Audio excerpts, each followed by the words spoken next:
Saudara-saudari yang terkasih, jumpa kembali dengan saya Romo Bobi MSF dalam serial Belajar Mudah Alkitab. Hari ini kita akan membahas Injil Yohanes bab yang pertama yang menjadi penjelas atau pengantar bagi seluruh Injil Yohanes. Mari kita baca ayat-ayat pertama dari Yohanes bab 1. Pada mulanya sudah ada firman. Firman itu bersama dengan Allah, dan firman itu adalah Allah. Ia pada mulanya bersama dengan Allah. Segala sesuatu dijadikan melalui Dia, dan tanpa Dia tidak ada suatu pun yang telah jadi dari segala yang telah dijadikan.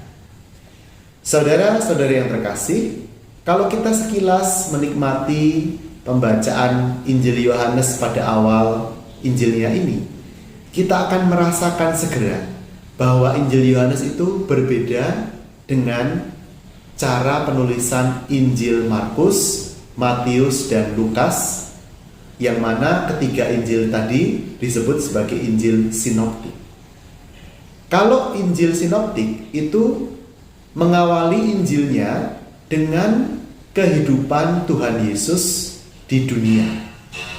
Entah dengan silsilah Yesus, misalnya dalam Injil Matius dan Lukas, entah dengan kisah tentang Yohanes Pembaptis misalnya, atau kisah tentang sejarah masa kecil Tuhan Yesus.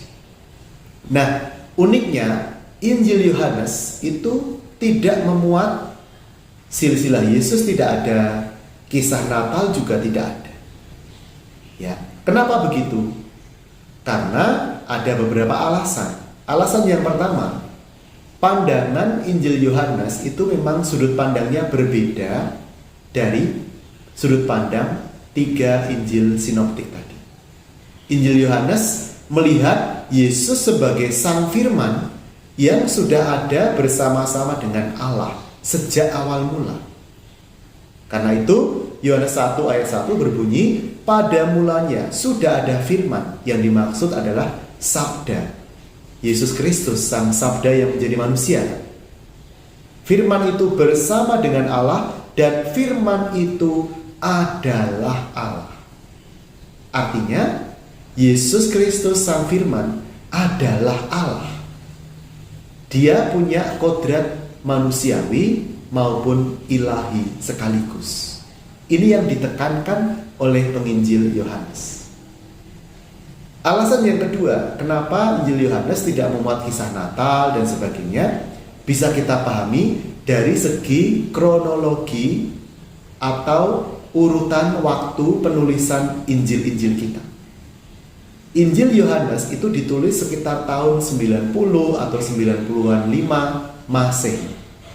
Sementara Injil Markus itu sekitar tahun 65, Injil Matius sekitar tahun 70-an, Injil Lukas itu sekitar tahun 80-an. Jadi, kemungkinan besar kisah tentang masa kecil Yesus itu sudah tersebar luas. Ya, sudah ditulis oleh tiga Injil yang terdahulu. Oleh karena itu, penginjil Yohanes tidak lagi tertarik untuk menjelaskan mungkin ya tema-tema yang sudah dibahas dalam Injil-Injil yang lain.